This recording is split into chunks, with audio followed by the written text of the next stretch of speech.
সুপ্রিয় শিক্ষার্থী বন্ধুরা, আসসালামু আলাইকুম। স্বাগতম আপনাদের চ্যানেল এডুকেশন টুডে 24-এ। তো ইতিপূর্বে আমরা এন্ড গেট, ওর গেট নিয়ে আলোচনা করেছি। তো আজকে আলোচনা করতে যাচ্ছি আমরা নট গেট। তো নট গেটের বিস্তারিত আলোচনা থাকবে। তো ধারাবাহিকভাবে ভিডিওগুলো চলছে। যদি আপনারা এই ভিডিওগুলো ধারাবাহিকভাবে দেখতে চান তাহলে ভিডিও ডিসক্রিপশনে লিঙ্ক দেওয়া আছে, সেখান থেকে ধারাবাহিকভাবে সেগুলো দেখে আসতে পারেন প্লেলিস্ট থেকে, অথবা আই বাটনে ক্লিক করে প্লেলিস্টের মাধ্যমে সে ভিডিওগুলো দেখে আসতে পারেন। তো আমরা এই যে এটা হচ্ছে আমাদের সিলেবাস, এটুকু পড়লে আমরা 10-এ 10 পেয়ে যাব। তো এটা নিয়েও একটি ভিডিও আছে, সেটাও এসএসসি আইসিটি প্লেলিস্টে দেওয়া আছে সিরিয়ালি, আপনারা চাইলে সেগুলো দেখে আসতে পারেন। তো চলেন বেশি কথা না বলে আমরা চলে যাই মূল কাজে, অর্থাৎ নট গেট বিস্তারিত আলোচনা। আর বিস্তারিত আলোচনা মানেই হচ্ছে আমাদের লজিক সার্কিট, লজিক ফাংশন, সত্যক সারণী ও সুইচ সার্কিট, এই কয়টি বিষয় নিয়ে আলোচনা করব। তো এখানে আমরা সর্বপ্রথম লজিক সার্কিটটি দেখে নেই। তো লজিক সার্কিট হচ্ছে এটা এমন এক ধরনের সার্কিট যেটা সবসময় পূরকের কাজ করে, অর্থাৎ আমরা সংজ্ঞা হিসাবে বলতে পারি যে গেট যৌক্তিক পূরকের কাজ করে তাকে নট গেট বলে। তো পূরকের কাজ কীভাবে করে, এই যে এই নট গেটের চিহ্ন কিন্তু এই যে এই টানটি, অর্থাৎ এটাকে আমরা প্রাইম অথবা নট দুটাই বলতে পারি। অর্থাৎ এই যে কোনো একটি ইনপুট দেওয়া থাকলে তার উপরে নট বসিয়ে দিলেই এটা উল্টে যায় আমরা ধরে নেই। অর্থাৎ আমরা যদি সংখ্যা দিয়ে বুঝি, যদি এইদিকে জিরো ইনপুট দেওয়া হয়, অর্থাৎ যদি অফ করা হয়, আমরা কি জানি জিরোকে অফ, অফ এবং অনকে ওয়ান, একটি বাতির ওয়ান অফ হিসাবে আমরা ধরে নেই, জিরোকে অফ এবং ওয়ানকে ওয়ান হিসাবে ধরে নেই। যদি এইদিকে জিরো দেওয়া হয় ইনপুট, তাহলে এদিকে কি আসবে, এটা ওয়ান আসবে। আর যদি এদিকে ওয়ান দেওয়া হয় তার উল্টাটা এদিকে জিরো আসবে। অর্থাৎ সুইচটি অন করলে বাতি নিভে যাবে এবং সুইচটি যদি অফ করি বাতি জ্বলে যাবে। তো এটা আরেকটু বুঝবেন যখনই আমরা সুইচ সার্কিটটি নিয়ে আলোচনা করব। তো এটার লজিক সার্কিট হচ্ছে এটাই, যে ইনপুট যা হবে তার উল্টাটা হবে আউটপুট, এবং এর লজিক ফাংশন হচ্ছে এই যে আমাদের আউটপুটকৃত মানই হচ্ছে লজিক ফাংশন। অর্থাৎ এখানে এ আছে, উল্টে এটা এ প্রাইম হয়ে গেছে, এটা হচ্ছে আমাদের লজিক ফাংশন। যেটা আউটপুট আছে লজিক সার্কিটের আউটপুটই লজিক ফাংশন আমরা বলতে পারি। তো সত্যক সারণী, এখানে সত্যক সারণীটি দেখব। তো এটা এই যে এখানে বললাম জিরো থাকলে ওয়ান হবে, ওয়ান থাকলে জিরো হবে, এটাই আর কি। এই যে এ আর এর আউটপুট হচ্ছে, এটা হচ্ছে ইনপুট, এটা হচ্ছে আউটপুট। জিরো যদি থাকে, যদি ইনপুটে জিরো থাকে তাহলে এটা ওয়ান হয়ে যাবে, আর যদি ওয়ান থাকে তাহলে এটা জিরো হয়ে যাবে। তো এই ছিল আমাদের সত্যক সারণী। তো সত্যক সারণীর একটি পদ্ধতি আমরা দেখেছিলাম যে টু, এখানে টু থাকবে এবং যে কয়টা ইনপুট থাকবে ততটি পাওয়ার এখানে বসিয়ে দিব। তো এটা এখন সমান সমান যা আসে তাই হবে আমাদের সত্যক সারণীর গড়।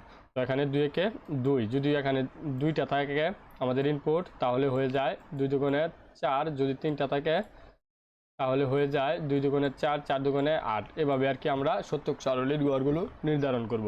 তো আশা করি এখানে সত্যক সারণীগুলো বুঝতে পারছেন। তো এখন আমরা যেটি করব সেটি হচ্ছে সুইচ সার্কিটটি বুঝবো। আর সুইচ সার্কিটটি যদি আমরা বুঝতে পারি তাহলেই কিন্তু আমরা এই পুরো ব্যাপারটা আমাদের আয়ত্তে চলে আসবে সুইচ সার্কিটের মাধ্যমে। তো চলেন সুইচ সার্কিটটি দেখা যাক। এই যে এটা হচ্ছে 5 ভোল্টের একটি ব্যাটারি। এই ব্যাটারি থেকে আমরা একটি ফেজ তার নিব এই দিক দিয়ে, যেটা বাতিতে এসে লাগছে, আবার একটি নিউটন তার নিলাম, বাতিতে এসে লাগছে। আপনি সুইচ ছাড়াও কিন্তু বাতি জ্বালাতে পারবেন, বাট সুইচ কেন প্রয়োগ করা হয়? সুইচ প্রয়োগ করা হয় বাতিটি জ্বালানো এবং নিভানো কাজে ব্যবহার করার জন্য। তো এখানে আমাদের বাতিটি কিন্তু জ্বলে গেছে, আর এখানে এই যে এটা হচ্ছে সুইচ, সুইচটি কিন্তু এখানে অফ আছে।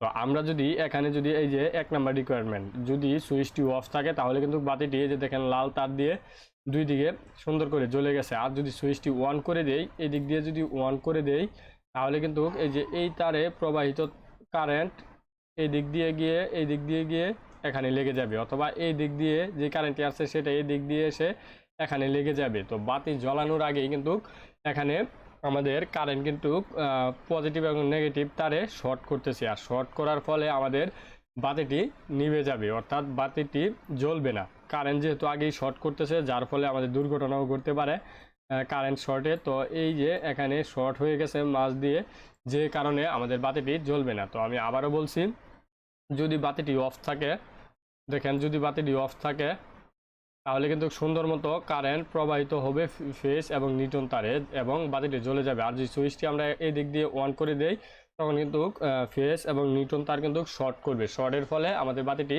নিভে যাবে। তো এটা এখানে আমরা দেখতে পারবো যে এই যে সুইচটা, বাতিটি নিভে গেছে, যদি আমরা অন করে দেই বাতিটি নিভে যাবে। তো আমরা আশা করি এখানে বিষয়টি বুঝতে পারছি।